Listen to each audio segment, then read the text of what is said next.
Hi, you Mr. and Mrs. America. It's me, him, the unassuming colored guy, Ken Hamblin. I owe you an apology. It's been a while since I've posted with you because, quite frankly, I'm a little bit bummed out. I'm depressed.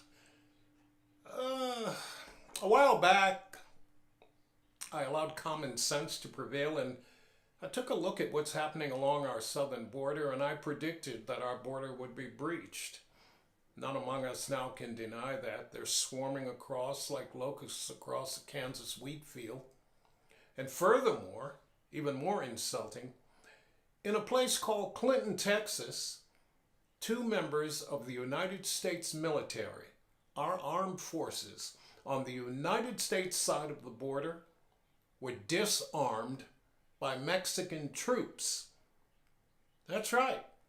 Mexican troops on the U.S. side of the border disarmed 2 American soldiers. The State Department claims to be taking a very close look at how such a thing could happen.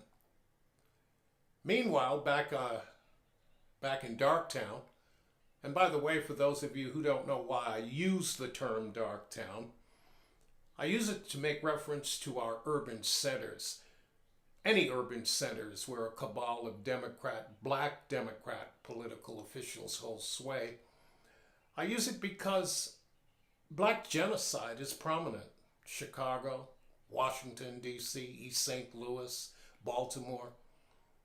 And what else could a place where your son or daughter could die en route to the grocery store coming home from school could end up in a casket? What else would a place like that be called but Darktown?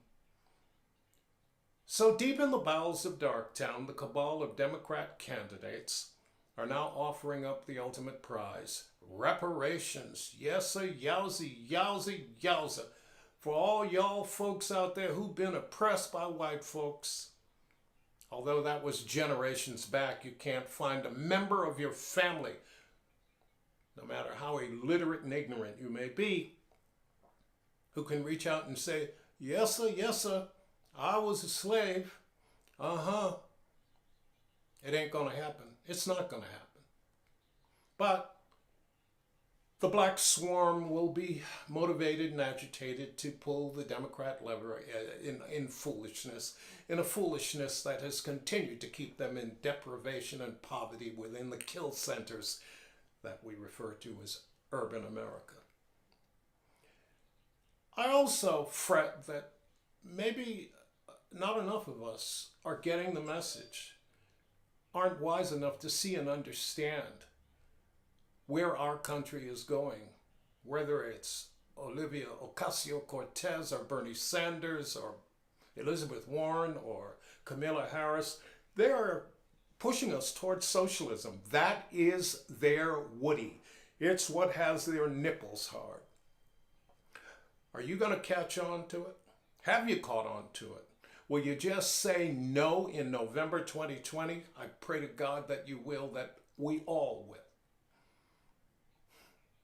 Keep the faith. Don't lose heart. God bless America. God bless Donald Trump. Hoorah!